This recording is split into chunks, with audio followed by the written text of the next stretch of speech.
ஜாஃபர் சாதிக்கினுடைய வழக்கை பொறுத்தவரை enforcement directorate சார்பாக ஆஜராகி இருக்கக்கூடிய வழக்கறிஞர் ஒரு வாதத்தை முன் வச்சிருக்கிறாங்க. அதாவது சிபிஐ ஸ்பெஷல் கோர்ட்டில் இது சம்பந்தமான ஜாமீன் மனு தள்ளுபடி செய்யப்பட்ட பொழுது செஞ்சுட்டாங்க. இவங்க சைமல்டேனியஸாக ஹைகோர்ட்டுக்கு வந்திருக்காங்க. அந்த முறை சரியா அப்படின்னு கேள்வி எழுப்பியிருக்காங்க. அதாவது உங்களுக்கு ஒரு கோர்ட் நிலுவையில் இருக்கும் பொழுது இன்னொரு கோர்ட்டுக்கு நீங்கள் ஜாமீன் மனு கொண்டு பொழுது எப்போ இந்த கோர்ட் என்ன சொல்லுவாங்கன்னா அங்கே முடியட்டும்னு சொல்லுவாங்க. ஸோ அதன் அடிப்படையில் இந்த நீதிபதியும் சில கேள்விகள் எழுப்பியிருக்கிறாங்க. அப்படி இருக்கும் பொழுது எப்படி நீங்கள் ஃபைல் பண்ணீங்க, எப்படி உங்களால் ஃபைல் பண்ண முடிஞ்சதுன்னு கொஞ்சம் டெக்னிக்கலாக கேள்வி கேட்டிருக்காங்க. எனக்கு இது ஆச்சரியம்தான். ஏன்னா ஒரு மூத்த ஒரு நீதிபதி நான் வழக்கிலிருந்து விலகுவாக சொல்லுவது வேறு ஏதாவது வெளியே இருந்து அழுத்தம் கொடுக்கப்பட்டிருக்குமா அப்படிங்கிறத சொல்ல வேண்டிய கட்டாயமும் கடமையும் எல்லோருக்குமே இருக்குது. ஏன்னா அந்த கேஸ் அப்படிப்பட்ட ஒரு கேஸ். ஆரம்பத்திலிருந்தே பார்த்திங்கன்னா இதில் மர்ம முடிச்சுக்கள் ஒன்றொன்றும் அவிழும் பொழுது ரொம்ப வித்தியாசமாக அவிழுது. இன்டர்நேஷ்னல் ட்ரக் கார்ட்டல், அதன் பிறகு தமிழ்நாடு டெக்ஸ்போர்ட் கார்ப்பரேஷனுக்கு சப்ளை பண்ணக்கூடிய நிறுவனத்தோடு ஒரு பிஸ்னஸ் லிங்க்கு, அதன் பிறகு ஒரு ஜாமீன் வழக்கு. இது ஒன்றும் பெரிய வழக்கு. ஜாமீன் கேஸுக்கு ஒரு நீதிபதி தான் விலகுவதாக சொல்லியிருக்கிறாங்க. நீதிபதி கருத்தை பதிவு செய்யலை. எதற்காக? நார்மலாக கான்ஃப்ளிக்ட் ஆஃப் இன்ட்ரெஸ்ட் இருக்கும், சொந்தக்காரங்களாக இருப்பாங்க, அல்லது அந்த கேஸை இன்னொரு விதத்தில் தீர்மானிச்சிருப்பாங்க. ஆனால் இன்றைக்கி தமிழக மக்கள் எல்லோரும் முற்று பார்ப்பது எதற்காக அப்படின்னு. இதற்கு வேகமாக நமக்கும் ஒரு விடை கிடைக்கும் என்கின்ற நம்பிக்கை எனக்கு இருக்குது. ஆனால் டெக்னிக்கல் காரணமாக இது இருக்காது, வேறு ஏதாவது காரணமாக இருக்கக்கூடுமா? ஏன்னா நான் ஒரு நீதிமன்றம் சொல்லும் பொழுது அதை நாம் தலைவணங்கி ஏற்றுக்கொள்ள வேண்டும். அதே நேரத்தில் ஆளும் கட்சி சம்பந்தப்பட்ட ஒரு நபர், அந்த கிளாரிஃபிகேஷன் நமக்கு கிடைக்கணும் அப்படின்னு நான் எதிர்பார்க்குறேன். இந்த அழுத்தம் அப்படின்றது எந்த மாதிரியான அழுத்தமாக இருக்கும், யார் தரப்புல இருந்து அழுத்தம் இருக்கும்? ஆனால் அதுதான் நான் ஒரு ஓப்பன் ஹெண்டட் கொஸ்டினாக உங்களுக்கு வச்சுருக்காங்கண்ணா. நான் பத்திரிகை நண்பர்களுக்கு ஓப்பன் ஹெண்டட் கேள்வியாக. ஏன்னா ஒரு தப்பான ஒரு ப்ராசஸை பயன்படுத்தி சைமல்டேனியஸாக 2 இடத்துல பெட்டிஷனை போட பார்க்குறாங்க. ஒருவேளை ஸ்பெஷல் கோர்ட்டில் கிடைக்கலனா ஹைகோர்ட்டில் கிடைக்குமா? அதை நீதிபதி கேள்வி எழுப்பியிருக்கிறாங்க, எப்படி நீங்கள் போட்டீங்க அப்படின்னு. அது இடியினுடைய கவுன்சில், அந்த லாயர், அவங்களும் கேள்வி எழுப்பியிருக்காங்க. ஆனால் இன்றைக்கி ஏற்கனவே சில திமுக சார்ந்த லாயர்ஸுக்கு சில நீதிபதிகள் காட்டமாக இதுக்கு முன்னாடி பேசியிருக்காங்க. அது உங்களுக்கு தெரியும். நான் அந்த காணொலி காட்சியெல்லாம் பார்த்துருக்கேன். அவங்க ராஜ்யசபா எம்பியாக சில பேர் இருக்காங்க. நீங்கள் நீதிமன்றத்தை you are taking for granted சொன்னால் அது தவறாக போயிருங்கன்னா, நான் ஓப்பன் கோர்ட்டில் சில நீதிபதிகள் சொன்ன கருத்தை நான் பதிவு செஞ்சுருக்கேன். ஒரு ராஜ்யசபா எம்பியாக இருக்கக்கூடிய திமுகவுடைய மூத்த வழக்கறிஞரை பார்த்து don't take the court for granted, don't take me for கிராண்டட்னு சொன்னாங்க. நான் அந்த வீடியோவை பார்த்தேன். அதனால் இன்றைக்கி ஒரு நீதிபதிகள் முன்பு மரியாதை கொடுத்து நீதிக்கு முன்பு தலைவணங்கி நிற்க வேண்டிய கட்டாயம் நம்ம எல்லோருக்கும் இருக்குது. அதுதான் சிஸ்டம். ஆனால் இன்றைக்கி சில இடத்துல அது வயலேட் ஆகுதா அப்படிங்கிற சந்தேகம் நமக்கு சில இடத்துல ஏற்படுது. அதனால் இதற்கு ஒரு விளக்கம் கிடைக்கும் வரை இதை நான் தனிப்பட்ட முறையில் இப்படி அப்படின்னு சொல்ல நான் விரும்பலைங்கன்னா, அதனால் அதான் கடமையும் கட்டாயமும் இருக்குதுன்னு சொல்கிறேன். சம்பந்தப்பட்டவர்கள் அதுக்கு ஒரு கிளாரிஃபிகேஷன் கொடுக்கணும். அரசுக்கு தலைவலி கொடுப்பதற்காக முட்டுக்கட்டை போடுகிறார்கள். ஆளுநரை திரும்ப பெற வேண்டும்னு திருமாவளவன் சட்டசபையில் கவர்னர் தன்னோட சொந்த கருத்தை பதிவு சொல்லி அப்பாவும் சொல்லியிருக்காரு. அண்ணா, சபாநாயகர் முதல்ல ஒரு கண்ணாடிய சபாநாயகர் அவர் பார்த்துக்கணும். இன்றைக்கி திமுகவினுடைய அடிப்படை தொண்டனை விட திமுக கட்சிக்கு அதிகமாக வேலை பார்க்குறது சபாநாயகர் தான், அப்பாவண்ணன் தான். ஏதாவது கேள்வியை மாற்றி கேளுங்க. அன்றைக்கி வேல்முருகன் அண்ணன் கேட்குறாரு, என் தொகுதிக்கு என்ப்பா கொஞ்சம் நீர்ப்பாசனமே வரலையே, கொஞ்சம் தண்ணி கொஞ்சம் கண்ணில் காட்டுங்கன்னு. உடனே அப்பாவண்ணை தாவறதை பார்த்தீங்கன்னா திமுக அமைச்சர்களே சும்மா இருக்கிறாங்க. சபாநாயகர் தாவறாரு மேலே. எப்படி அந்த கேள்வி கேட்கலாம்? அப்படிலாம் நீங்கள் பதில் சொல்லக்கூடாது. பொதுவே எப்படி சொல்லுவீங்க? வரவே வராதுன்னு சொல்லக்கூடாது. அதே போல் பாரதிய ஜனதா கட்சியினுடைய 4 எம்எல்ஏக்கள் கேள்வி எழுப்பினாலும் கூட அப்பாவண்ணை அப்படியே மேலே தாண்டுவார். அதனால் இன்றைக்கி சபாநாயகர் அவர்கள் தன்னுடைய இருக்கைக்கு நடுநிலைமையாக இருக்கணும். இருக்கிறாங்கிற கேள்வி நான் வைக்கிறேன்.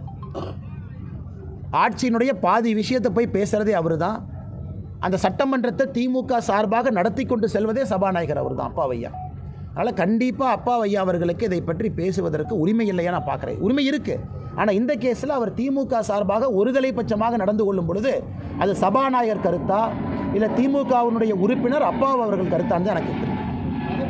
இரண்டாவது, அண்ணன் திருமாவளவன் அவர்களை பொறுத்தவரை நம்முடைய தமிழகத்தினுடைய மேதக ஆளுநர் RN ரவி அவங்க என்ன சொல்லியிருக்காங்க பாருங்கள். சுப்ரீம் கோர்ட்டு கைட்லைன், இங்கே பாருங்கள் UGC guideline, 4 member search committee, அதில் ஒரு UGC நாமினி இருக்கணும். நீங்கள் நாமினி போடாமல் நீங்கள் வைஸ் சான்சலர் செலக்ட் பண்ணிங்கன்னா அந்த வைஸ் சான்சலர் ப்ராசஸில் இருக்கிறவங்க கோர்ட்டுக்கு போய் ஸ்டே வாங்குவாங்க. அவர் சொல்வதிலே நியாயம் இருக்கத்தானே செய்யுது. உச்சநீதிமன்றத்தினுடைய தீர்ப்பும் UGCயினுடைய பல இடத்துல அவங்களுடைய வழிகாட்டுதலும் ஒரு UGC நாமினியை வெய்யுங்கன்னு சொன்ன பிறகு தமிழக அரசு ஒரு ப்ரெஸ்டீஜ் இஷ்யூ எடுத்து நாங்கள் வைக்க மாட்டோம், கோவிச்செல்லினா நாங்கள் வைக்க மாட்டோங்கிறாங்க. அப்போ இதில் தேர்வு செய்யப்படாத ஒரு நபர் கோர்ட்டுக்கு போய் இந்த ப்ராசஸை ஸ்டாப் பண்ண முடியாதுன்னு என்ன நிச்சயம்? அதற்கு யாருமே பதில் சொல்ல. உச்சநீதிமன்றத்தை பற்றி யாரும் பேசலை, யூஜிசியை பற்றி பேசலை. இவர்கள் வந்து ஆளுநருக்கும் தமிழகத்தினுடைய உயர்கல்வித்துறைக்கும் சண்டை போட்டுட்ருக்காங்க. இன்றைக்கி பிரச்சனை என்னங்கன்னா, இதனால் 6 கல்விக்கூடங்கள் 6 பல்கலைக்கழகத்தில் வைஸ் சான்சலர் இன்றைக்கி இல்லை. இந்த பஞ்சாயத்தில் பாதிக்கப்படுறவங்க யார்? மாணவர்கள். சிஸ்டம் இல்லை, கான்வகேஷன் பாதிக்கும். அதனால் அன்பான வேண்டுகோள் தமிழக அரசுக்கு, உச்சநீதிமன்றத்தினுடைய நடைமுறையும் யூஜிசியினுடைய நடைமுறை, உயர்கல்வி யூஜிசி கீழே இருக்குது. அது தமிழக அரசு ஒருதலை பட்சமாக இண்டிவிஜுவலாக 100% உங்கள் கண்ட்ரோலில் இல்லை. அது shared responsibility, shared power, concurrent லிஸ்ட்டில் அது இருக்குதுங்க. அப்படி இருக்கும்பொழுது தமிழக அரசு தன்னிச்சையாக முடிவெடுப்பதற்கு எங்கே அதிகாரம் யார் அவங்களுக்கு கொடுத்துருக்காங்க?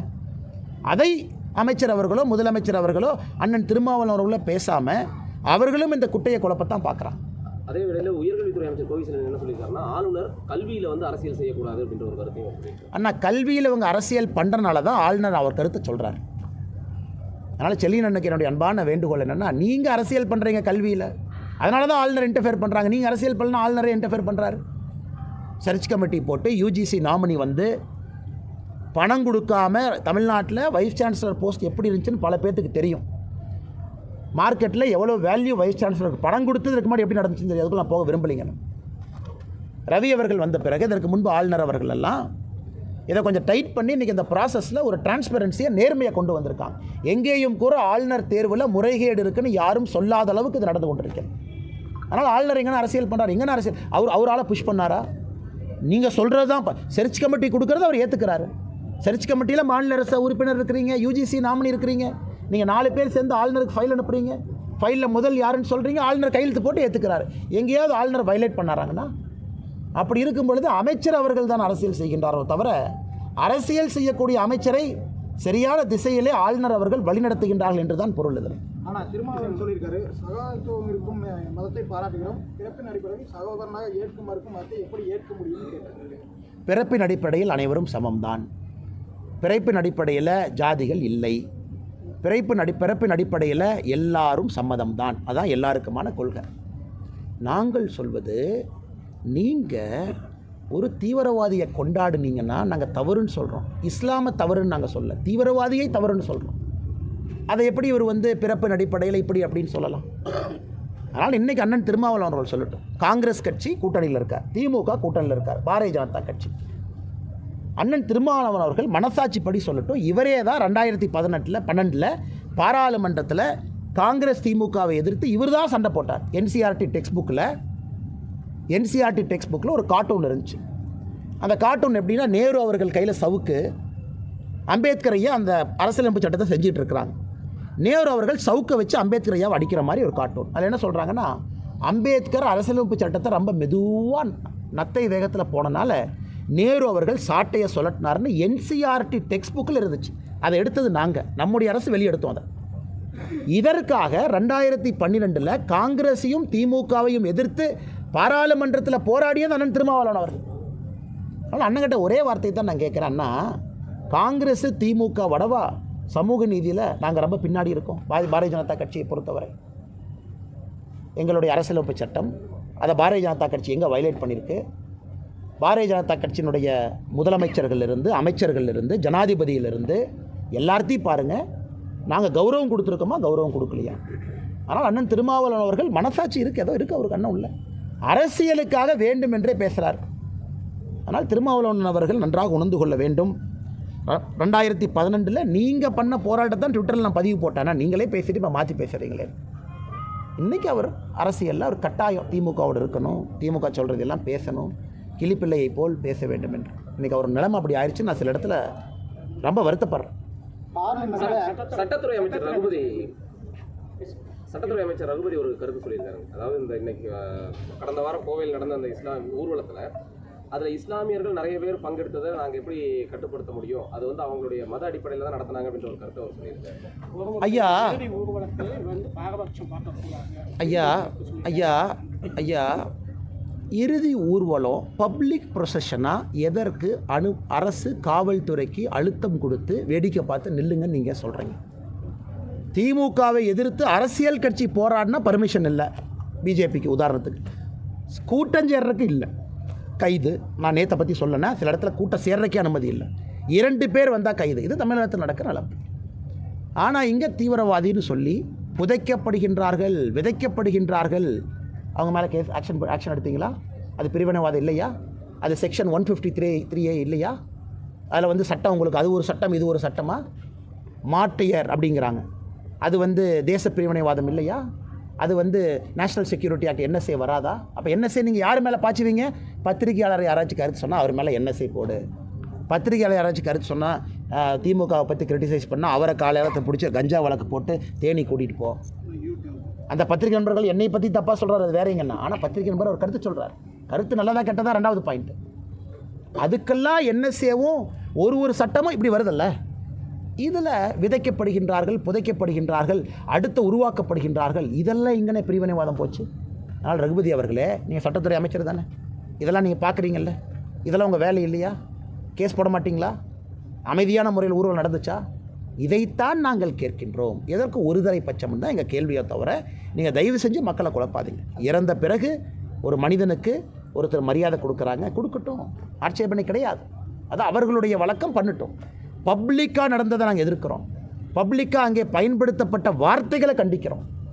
காவல்துறையினுடைய கையை கட்டி போட்டு விட்டு மௌனமாக பார்க்க வச்சிங்கல்ல, அதை நாங்கள் எதிர்க்கின்றோம். இதுதான் நேற்று பாரதிய ஜனதா கட்சி கோயம்புத்தூரில் எல்லா இயக்கங்களோடு சேர்ந்து நடத்திய கண்டன ஆர்ப்பாட்டத்திற்கு இதுதான் காரணம். அதுக்கு வழக்கு பதிவு பண்ணியிருக்காங்களா? 170 BNSS வழக்கு பதிவு யார் என்னங்கண்ணா? அதெல்லாம் இப்போ முதல்ல ஓடி வருவாங்களேண்ணா. வழக்கு பதிவு பண்ணுற அண்ணாமலை மேலே வழக்கு போனால் ஓட்டப்பந்தயத்தில் 100 மீட்டர் ரேஸில் ஒலிம்பிக்ஸ் அனுப்பிச்சின்னா கூட கோல்டு மெடல் வாங்குற ரேஸில் ஓடுறாங்க. எப்படா அவன் மேலே கேஸ் போடலான்னு. அதனால் அதெல்லாம் பார்த்துக்கலாங்கண்ணா. வழக்கு பதிவு ஒன்றும் புதுசில் பார்த்துக்கலாங்கண்ணா. நாங்கள் எப்போவுமே சட்டத்தை மதிக்கிறோம், சட்டத்தின் பக்கம் இருக்கின்றோம். அது வேறு. நாங்கள் நேற்று பைக்கில் பேசுறதை நீங்கள் பார்த்தீங்களே, ஒபே பண்ணி போனோம். இதான் ரூல். போலீஸ் ஐயா சொல்கிறீங்களா, ரைட். இந்த ரோட்டை ரைட், நிற்கணுமா நிற்கணும், வண்டியில் ஏறணுமா ஏறணும், மண்டபத்துக்கு போகணுமா போகணும், இந்த டைமுக்கு விடுறீங்களா விடுங்க. அது நாங்கள் பக்காவாக ஃபாலோ பண்ணுறோங்கண்ணா.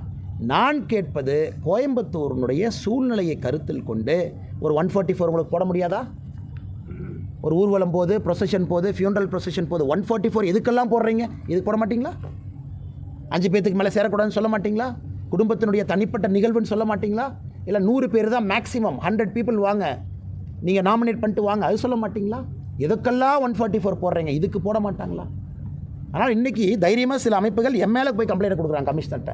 நான் ஏதோ பேசி மதக்கலவரத்தை உண்டு பண்ணிட்டேன், இன்றைக்கி தமிழக அரசியல்வாதிகளே எல்லா மதமும் சமம், எல்லாம் ஒன்றா இருப்போம் சொல்கிறது நான் தாங்க. அதனால் மேலே கேஸ் போடணும் ஒரு குரூப் கிளம்பியிருக்கு. இந்த அலுவலர் தான் சிரிக்கிறதான்னு தெரியலையா? ஒரு சில ஸ்டேட்மெண்ட் மத்திய அரசு திருந்தலைன்னா தமிழ்நாட்டு மக்கள் மத்திய அரசு திருத்த வேண்டிய அவசியம் வந்துவிடும். ஏன்னா பார்லிமெண்ட் கூட்டத்தொடரில் திமுகவுடைய விஷயங்களை தெரிவி எதுவும் காது கேட்கல. ஆனால் மத்திய அரசு திருந்தலைன்னா தமிழக மக்கள் மத்திய அரசை திருத்த வேண்டி வரும் அப்படிங்கிறாங்க இல்லையாங்கண்ணா. இன்றைக்கி முதலமைச்சர் அப்பப்போ மறந்துடுறார். முதலமைச்சர் அவர்களை பொறுத்தவரை இன்றைக்கி அவர் கண்ணாடியில் போய் பார்க்கணும். தமிழக மக்கள் முதலமைச்சரை நாற்காலியிலிருந்து அகற்றுவதற்கு எல்லா வேலையும் ஆரம்பிச்சிட்டாங்க. திருநெல்வேலி கோர்ட்டில் வெளியே ஒருத்தனை வெட்டி கொள்ளுவாங்க. இதை சடுகுடு ஆடுற மாதிரி லாயரே போய் அவர் வண்டியை பிடிப்பாங்க, 2 லாயர் அக்யூஸ்ட்டை பிடிச்சி போலீஸ்ட்டை கொடுப்பாங்க. இதே திருநெல்வேலி. வெள்ளூரில் விட்டல்குமார் என்று பாரதிய ஜனதா கட்சியினுடைய தொண்டரை கொலை பண்ணுவாங்க. அக்யூஸ்ட் வந்து கோர்ட்டில் போய் 2 மணி நேரமாக வெயிட் பண்ணிட்டுருக்கான், என்னடா சரண்டராக வந்தோம், போலீஸ் யாரையுமே காணாமேன்னு. இதெல்லாம் தமிழ்நாடு நடக்கிறது. அக்யூஸ்ட் சரவணபவன் ஹோட்டலில் போய் டீ சாப்பிட்ற மாதிரி அங்கங்கே போயிட்டுருக்கான். இதெல்லாம் முதலமைச்சர் கண்ணுக்கு தெரியாதா? தமிழ்நாட்டில் சட்டம் ஒழுங்கு, லஞ்ச லாவண்யம் முதலமைச்சர் கண்ணுக்கு தெரியாதா? இன்றைக்கி பாராளுமன்றத்தில் இன்றைக்கி முதலமைச்சர் அவர்கள் நன்றாக புரிந்து கொள்ள வேண்டும். ஒரே நாடு ஒரே தேர்தல். எப்படி தமிழக மக்களுக்கு அது எதிரி? எப்படி அரசியலமைப்பு சட்டத்துக்கு எதிரி? அதனால் எதை கொண்டு வந்தாலும் தமிழகத்துக்கு எதிரின்னு ஒரு கிளம்புறார். நாங்கள் முதலமைச்சர் அவர்களை மாதிரி தெரியாமல் 2011 மீத்தேனு கையெழுத்து போடுறேன்னு சொல்கிற குரூப் நாங்கள் இல்லைங்க, தெரியாமல் போட்டுட்டோம். எதை செய்தாலும் நேர்மையாக வெளிப்படையாக தமிழக மக்களுக்காக செய்து கொண்டிருக்கின்றோம். அதை முதலமைச்சர் அவர்களும் உணர்ந்து கொள்வார்கள் என்கின்ற நம்பிக்கை எனக்கு இருக்கு. இதே விஷயத்துல அந்த சம்பவம் நடந்து 2 மணி நேரத்துல குற்றவாளியை வந்து நாங்க கைது செய்திருக்கோம். சம்பவம் நடக்குது அப்படின்றதுக்காக சட்டம் ஒழுங்கு சரியில்லை அப்படின்றத ஏற்றுக்க முடியாது. ஒரு பத்திரிகையாளர் சந்திப்பில் கூட யாரோ ஒரு அருவாளில் வந்து வெட்டிட்டீங்க அப்படின்னா அதை வந்து யாரையும் நான் தடுக்க முடியாதுன்ற மாதிரி ஒரு கருத்தை ரகுபதி சொல்லியிருக்காரு, சட்டத்துறை அமைச்சர். இதை விட மோசமாக ஒருத்தர் கருத்து சொல்லி நான் கேட்டதே இல்லைங்கண்ணா. பத்திரிகையாளர் சந்திப்பில் யாராவது வந்து அருவாள் எடுத்து யாரை வெட்டணுமாங்கண்ணா? யாரை வேணாலும் நீங்கள் வெட்டிருக்கலாம். அதை நாங்கள் எப்படி நாங்கள் இது பண்ண முடியும்? குற்றவாளி சம்பவம் நடந்ததுக்கு பிறகு நாங்கள் கண்டுபிடிச்சோமா இல்லையா? ஒரு வாய் இருக்குன்னா ரகுபதி அவர்களுக்கு ஒரு கான்ஸ்டபிள் ட்ரைனிங் கிளாஸில் போய் உட்கார வச்சு செஷன் 1 ஃபஸ்ட்டு 1 மணி நேரம் காவல்துறையினுடைய வேலை என்ன, அதுதான் அப்படி தான் ஆரம்பிப்பாங்க. Prevention of crime, detection of crime, இதுதான் first lecture, first class, first speech. கான்ஸ்டபிளுக்கு நம்ம சொல்லிக் கொடுப்போம், தம்பி உங்கள் வேலை என்னென்னா குற்றத்தை தடுப்பது, ப்ரிவென்ஷன் ஆஃப் க்ரைம். 80% தான்ப்பா அவங்க வேலை. நைட்டு பெட்ரோல் போகணும், அக்யூஸ்டை கண்காணிக்கணும், ரவுடி யார் ஜெயிலேருந்து வந்திருக்கான்னு பார்க்கணும், அவன் வீட்டுக்கு போய் செக் பண்ணணும், அவன் தொழில் எங்கே இருக்கான்னு பார்க்கணும், ரவுடி ரெஜிஸ்டர் ஏபிசி மெயின்டைன் பண்ணணும், மாதம் ரவுடி பரேட் நடத்தணும். இது ஃபஸ்ட்டு வேலை. 20% டிடெக்ஷன் ஆஃப் க்ரைம், குற்றம் நடந்ததுக்கப்புறம் போய் தூக்கிட்டு வா. அதனால் ரகுபதி அவர்களுக்கு அன்பான வேண்டுகோள், வண்டலூரில் நம்முடைய தமிழக அரசு போலீஸ் துறையினுடைய ட்ரைனிங் சென்டர் இருக்குது. கான்ஸ்டபிள் அவர்களோடு அமர்ந்து முதல் கிளாஸை 1 மணி நேரம் உட்காந்து கவனிச்சுட்டு வந்து இது போன்ற பொன்னான வார்த்தைகள்லாம் அவர் சொல்லட்டும், அதுக்கப்புறம் நான் பதில் சொல்கிறேன். பாஜகவினர் எப்போதுமே ஆயுதங்கள் வைத்திருப்பார்கள்ன்றது எல்லாத்துக்குமே தெரியும் அப்படின்ற ஒரு கருத்தையும் அவர் சொல்லியிருக்காரு. யாருங்கண்ணா? சட்டத்துறை அமைச்சர் அண்ணா, இன்றைக்கி சட்டத்துறை அமைச்சரா இல்லை திமுகவுடைய பேட்டை ரவுடியான்னு சந்தேகமாக இருக்கிறேன். ஏன்னா இந்த பொன் வார்த்தைகள்லாம் ஒரு சட்டத்துறை அமைச்சர் பேசுவதற்கு வாய்ப்பே இல்லை. பத்திரிகையாளர் சந்திப்பில் வந்து வெட்டிடுவாங்க. இதெல்லாம் ஒரு பொறுப்பான ஒரு அமைச்சர் பேசுவாங்களா? ஒரு பேட்டை ரவுடி தான் பேசுவாங்க. இப்போ வருவாங்க ரவுடி, இப்போ வந்து உன்னை வெட்டுவாங்க என்னை வெட்டுவாங்க. இது பேட்டை ரவுடி பேசுகிறது. ஒரு பொறுப்பான பத்திரிகையாளர்கள் இருக்கக்கூடிய இடத்துல இதெல்லாம் பேசக்கூடாதுங்கன்னா. ரெண்டாவது, பாரதிய ஜனதா கட்சி எப்போவுமே ஆயுதம் வச்சுருப்பாங்க. எந்த பாரதிய ஜனதா கட்சி எந்த ஆயுதத்தை வச்சு என்ன பண்ணாங்க? இதில் நடந்திருப்பது, வேலூரில் நடந்திருப்பது, உங்களுடைய திமுக பஞ்சாயத்து தலைவரனுடைய டிரைவரு பையன் ஃபேமிலி வந்து வெட்டியிருக்காங்க. அவருடைய தூண்டுதல், அதான் கேஸே. இதுதான் கேஸே உங்கள் கட்சிக்கார மேலே தான். பஞ்சாயத்தில் இருக்கிற முறைகேடை விட்டல்குமார் எதிர்த்தார், நீங்கள் வந்து தலையில் ராடு அடித்து கொண்டுட்டீங்க. இதுதான் கேஸ். இதில் வெப்பன் வச்சிருந்தது யார்? வெப்பன் வச்சிருந்தது நீங்கள். ராடு வச்சிருந்தது யார்? திமுக. ஆனால் ரகுபதி அவர்களுக்கு இன்றைக்கி நான் சொன்ன கருத்தை நான் மாற்றிக்கிறேங்கன்னா, போலீஸ் ட்ரைனிங் இன்ஸ்டியூட்டுக்கு அனுப்பக்கூடாதுங்கன்னா, அவர் வந்து இந்த ரவுடிகள் பெரேட்லாம் நடக்குதில்ல, அதை போய் சட்டத்துறை அமைச்சராக பார்க்க சொல்லணும். ரவுடிகள்லாம் எப்படி இருக்காங்க தமிழ்நாட்டில், ரவுடி பெரேட் நீங்களும் போய் கமிஷனரோட உட்காந்து சேர் போட்டு உட்காந்து ரவுடிகள் எப்படி பேசுகிறாங்கன்னு பாருங்கள். ஏன்னா ரவுடிகள் பேசக்கூடிய அதே பேச்சு அன்றைக்கி சட்டத்துறை அமைச்சர் பேசுகிறாங்க.